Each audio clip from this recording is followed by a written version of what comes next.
Hey everybody, this is AI with Dr. Craig Hansen, and I'm delighted to have Dr. Stan with us here, who wrote some great books on AI. And just we were talking about how he wrote 30,000 words in 5 days. So a highly prolific contributor to the body of knowledge. So good morning, Dr. Stan. Hey, good morning. This is exciting. So, yeah, let's do it. Let's talk about AI. Awesome. Why don't you share with us a bit about your background and how you came to be interested in AI? Well, it's kind of a route that just kind of goes around the world almost. Um, Coming out of high school, I wanted nothing to do with education, nothing. I went and joined the Air Force, and very shortly on, I went to the Air Force Academy prep school and got fired up about education. I didn't stay at the Air Force Academy, but moved on. But during my 20 years in the Air Force, I managed to get a bachelor's degree and a master's degree. And my bachelor's was in the use of computers, information systems management, how to use that as a force multiplier. And then I was a trainer in the Air Force, and I found out there's a master's degree I took entirely online on how to use technology to support education. And then, so I became a instructional technologist designer. From there, I finished my time with the Air Force, got out, started working in higher ed, a little place, Hobart and William Smith Colleges up in upstate New York, and started working as an instructional technologist and exciting faculty on how to use technology in support of the classrooms. And moving from place to place, I'm now at my fourth place, doing exactly that, a director of instructional technology and design. Along the way, I got my doctorate in education, focusing on online learning and informal learning. So here's where I'm at. In beginning of 2023, end of 22, ChatGPT came on the scene, disrupted everything that we kind of know about education. Our faculty, they're up in arms. They want to ban it, right? I looked at it, I said, wow, this is just an amazing technology, right? This is, in line with writing, the printing press, the introduction of desktop computers, internet, Google.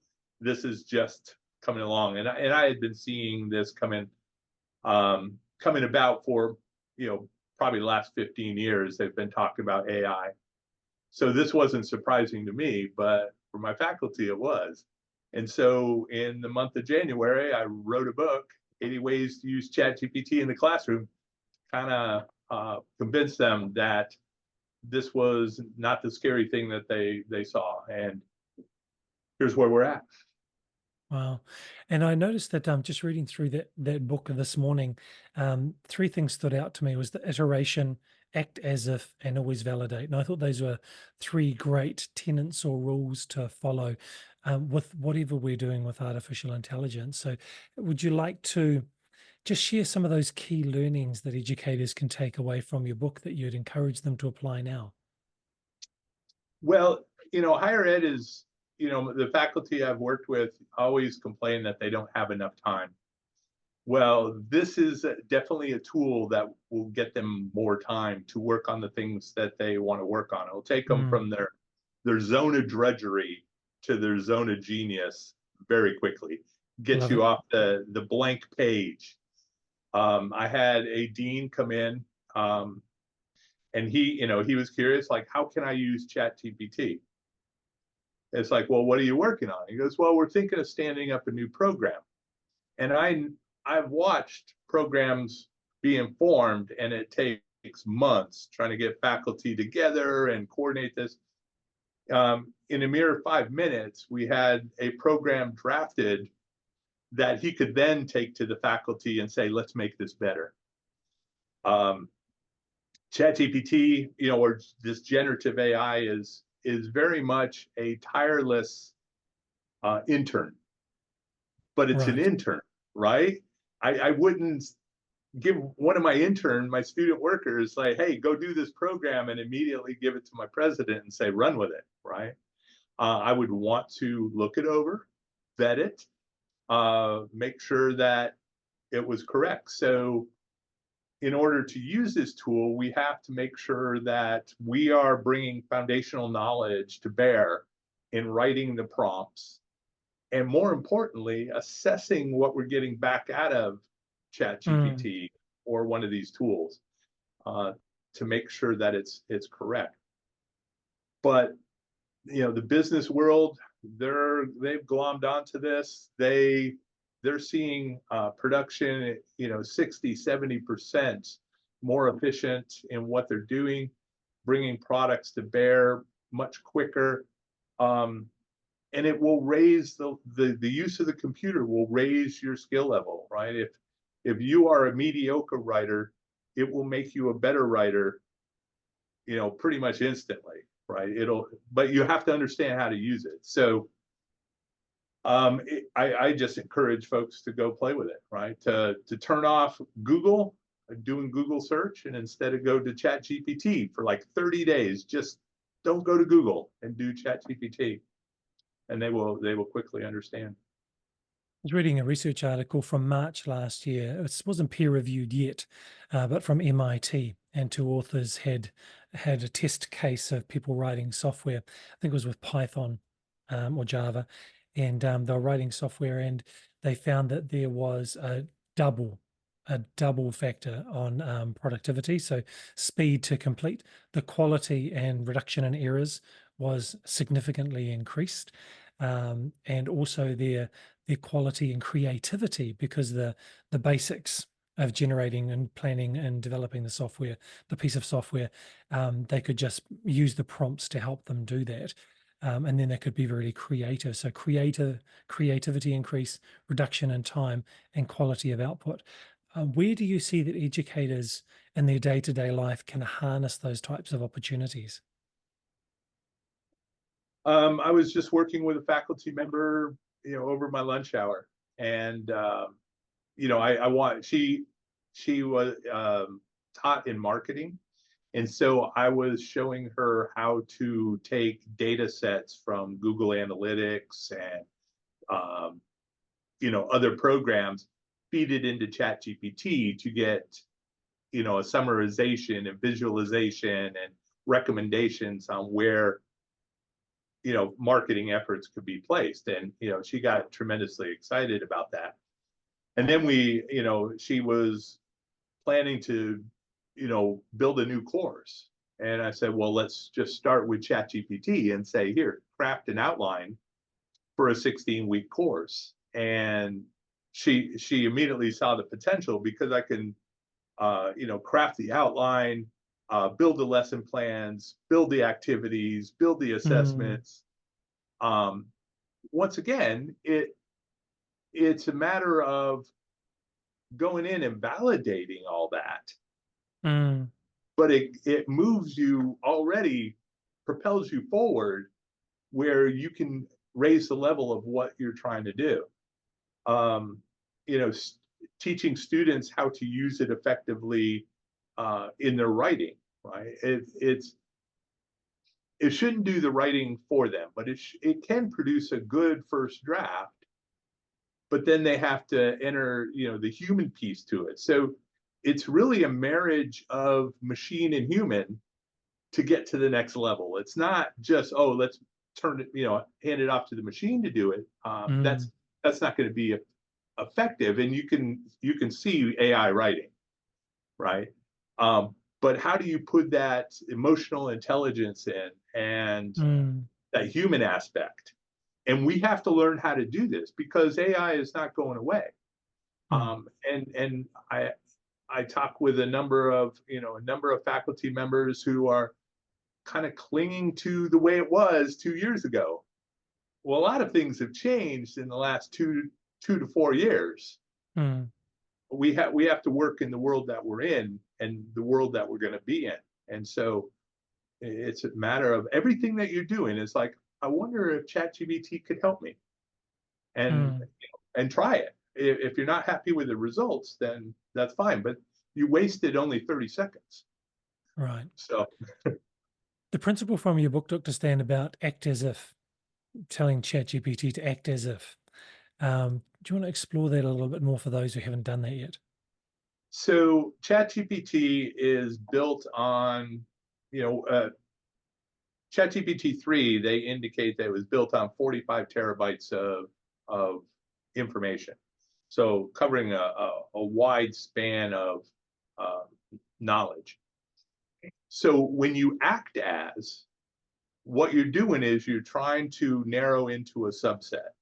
So if I write, I'm acting as an instructional technologist designer, what I could do is okay, I'm not an engineer, I'm not a firefighter, let me just kind of really focus on this part of its knowledge base and just hone in on that. So it's not, because ChatGPT is built on the idea, it's taken all this information apart into tokens, added a probability to them, and when you craft an answer, it's getting the best probabilities and pulling it together. But what I can do is I can add a variable in there and say, here, forget about the rest of this. I want that domain and focus on that domain. And so it's a great way to do it. So really, when you're creating a prompt, it's really kind of three pieces. One is acting as, who are you, right? Who are you and who are you writing for? Mm, Number two is, what do you want to do? What is the task you're asking ChatGPT to do for you? And number three is, do you have examples for how you want it to look when I give it back, right? So when ChatGPT gives it back. So if I have a reporting format, it's probably good to give that to ChatGPT and say, here's the format I want you to use. This is what I want you to do. Give it back in this format, and then it will do exactly that. So being able to build these prompts, these high level prompts, will save you an amazing amount of work. mm. Yeah, that's really good. I think it's just natural for teachers to look for examples of success to show their students the exemplars. This is what it looks like when you're successful. This is where we're aiming, and getting that up front. This is the example of what we're trying to do. And ChatGPT in that sort of way is kind of like an aimless student who needs direction. Would you agree? Absolutely. So for an instructor, for example, building course assignments, um, I see countless assignments, and it's like, write an essay, 20 pages, and that's it. Um, and from an instructional technologist point of view, we prefer if faculty use transparent assignment design that tells the why, the what, and the how, you know, uh, as part of the assignment. So if I told ChatGPT, I want to craft an assignment to write a 20-page paper, it's going to meet APA formatting and these requirements, but also format it in transparent assignment design framework, then I Mm, get a much richer assignment right out of the box. So, and that would in turn help students deliver the products that I want them to deliver. awesome. Looking ahead, I see equity as an issue that can be solved by AI, or equity is an issue which can be differences in equity can be increased. Like when the access to the internet came out, access to cell phones, access to any new technology, you get that digital divide. Where do you see that AI going forward over the next couple of years could increase equity for marginalized communities? Mm. One, I mean, right now it's certainly available to everyone that has a connection to the internet, that you can create an account. Um, whether or not that stays, right? Um, Mm, that'll be certainly a concern. The, I, for example, in terms of accessibility, I can I can take an image and give it to ChatGPT and say, write the alt text for it. And it will look at the image and write me a nice piece of alt text. That, you know, with ChatGPT, it costs, $20 a month. Looking for images would take certainly a lot of time. But now I just put in a prompt and say, ChatGPT, create an image for me that meets these needs. And so I don't have to spend a lot of money, for example, in a stock photo library. I can just have it Right. create there, right? So the ability to create resources that you can turn in your classroom and free takes away from the economic burden on Mm, students and kind of opens that up. So there's a lot of things that you can do to make learning available for more people, right? That as an instructor, you can kind of guide it along and say, oh, this is what I want, and shape that information um, without having to use a lot of proprietary, costly resources that are outside the means. And I find that financial piece to be the big barrier to a lot of the equity pieces of those mm, that can afford it and those that can't, and so ChatGPT, or other generative AI tools can help, provide that equity piece where everybody can get access to it. And then add on that, I don't know if you've ever noticed, but in higher ed, when we write journal articles, we tend to write really complex for, our specialized domain. And tools like ChatGPT can break it down for pick an age group, right? I can break it all the mm, way down to somebody that's in first grade, mm. right? Or whatever grade level that I want. So you can shape the content pretty much on the fly to work with each individual or teach them how to do it. So Right.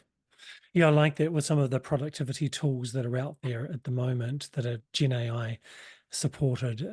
The ability to change the reading level from adaptive texts is pretty phenomenal and does open up those doors, reduces barriers to learning. Dr. Stan, thank you so much for your time. How can people get hold of you, interact with you, grab a hold of your books? well, one, I'm on LinkedIn, so I'm easy to find on LinkedIn. But as far as my books, they are in all the bookshops. I One of the things, whether or not that you wish to participate in that, but I provided a link that you can feel free to share out with this, where you can get a free ebook of my 80 ways to use ChatGPT in the classroom, and and extend for further communications. But yeah, Beautiful. that's kind of where they're out. So Thank you. I'll make sure that we have the link to your LinkedIn channel, your account, and also the link for getting access to your book with the description where this video is on social media. Dr. Stan, thank you so much for your time. Really appreciate it. thank you ever so much. This has been wonderful, and love the questions. And yeah, hopefully get an opportunity to do this again sometime.